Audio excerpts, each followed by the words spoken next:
Bonjour, aujourd'hui je vous fais la recette de la pâte à tarte.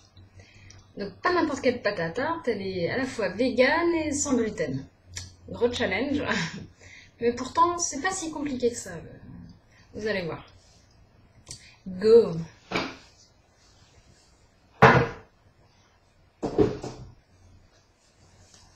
Alors, on commence par peser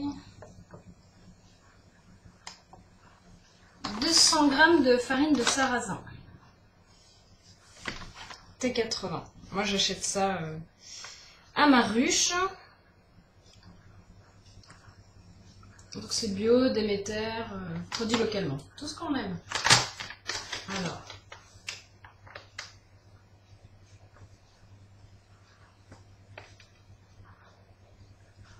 Voilà. Un petit peu. Voilà, 200 g. Ensuite, on rajoute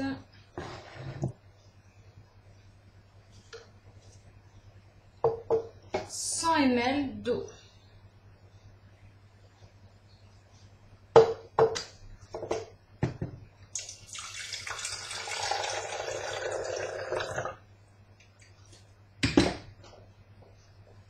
Alors, 100 ml d'eau, mais vous pouvez aussi mettre du lait de soja, du lait de riz, du lait d'amande. Ça donne quelque chose de plus moelleux, mais si vous avez que de l'eau, ça va très bien.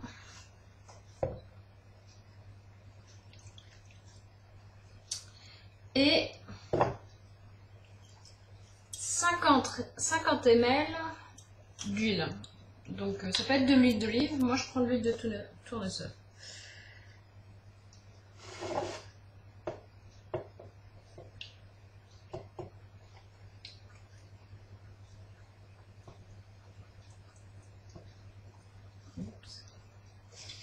Et un peu à côté, c'est pas grave. Voilà.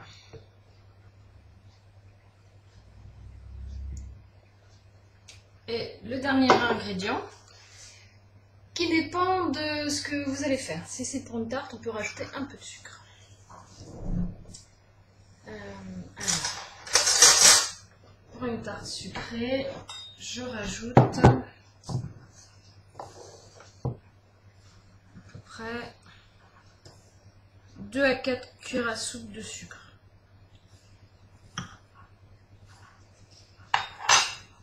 Moi, je vais y mettre des fruits, donc comme ça, j'ai oublié 2 secondes.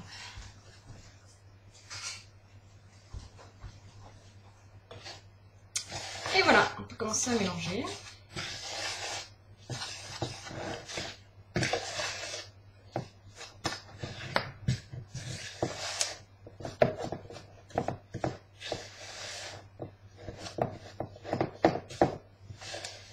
Alors, il faut savoir que si vous utilisez une farine complète, par exemple T110 ou plus, il faudra peut-être rajouter un peu de farine. Ça va peut-être être un peu trop collant, à vous de voir. C'est vrai que moi j'ai mis du T80, mais on peut très bien mettre une farine beaucoup plus complète. En fait, dans les farines complètes, il y aura beaucoup plus de son, ce qui représente l'enveloppe de la céréale, et on va perdre du collant qui permet de bien tenir la pâte. Donc on en met juste un petit peu plus, vous verrez, ça va être plus agréable à travailler. Donc ne fixez pas sur les ingrédients, parfois il faut aussi être capable de voir la texture et de réagir. Surtout que dès qu'on varie un peu la farine, on peut avoir des réactions un peu différentes. Donc quand c'est trop collant, c'est qu'il y a trop d'huile, trop d'eau, vous rajoutez un peu de farine. Si c'est un peu cassant, vous rajoutez un peu d'eau ou un peu d'huile. Ok? Non, je continue à mélanger. Il faudra que j'y mette les mains, hein, mais je mélange le plus gros comme ça. On va y aller.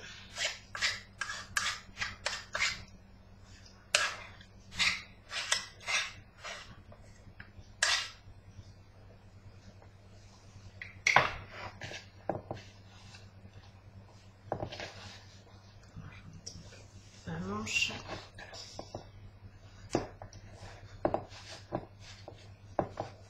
Alors le sarrasin, plus l'huile de tournesol, ça donne un goût quand même assez particulier. Faut pas avoir des légumes ou des fruits trop fades, hein. Sinon vous allez plus sentir que la pâte, hein. Donc il faut des bons légumes du coin qui vont pousser pas qu'avec de l'eau, hein.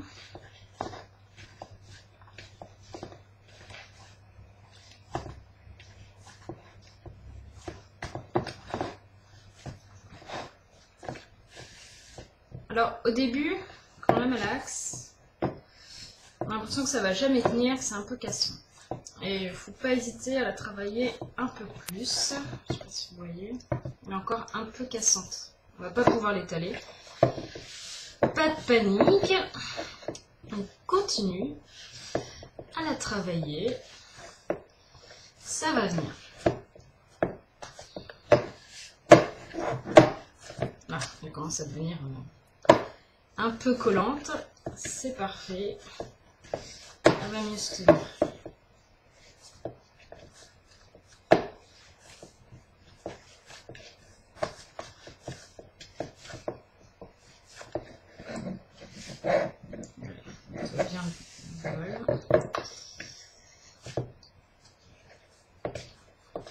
Voilà, là elle est pas mal, je vous montre. Elle est vraiment belle, hein. Voilà, j'ai bien. C'est pas mal là.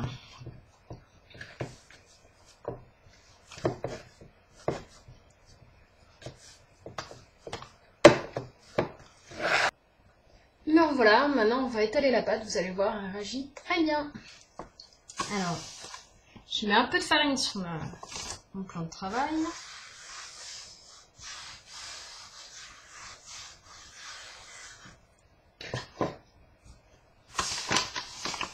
J'en mets un peu sur mon rouleau. Et go. On étale.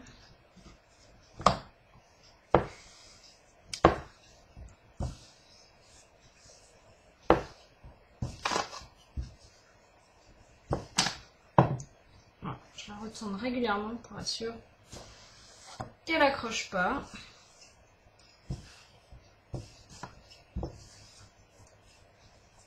Je pense que c'est suffisant. Voilà.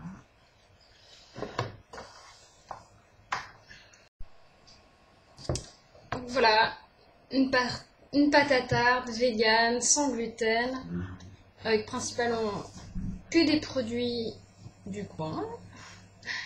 Donc c'est super. Alors, je vous conseille de faire cuire votre tarte dans des plats en métal, c'est quand même bien meilleur et la pâte sera bien croustillante. Je trouve qu'en plus, quand on fait attention au type de farine qu'on prend, genre sarrasin ou des farines comme ça qui ont du goût, je les trouve meilleures qu'elles sont un peu grillées. Et du coup, le plat en métal ajoute beaucoup, je trouve, au goût.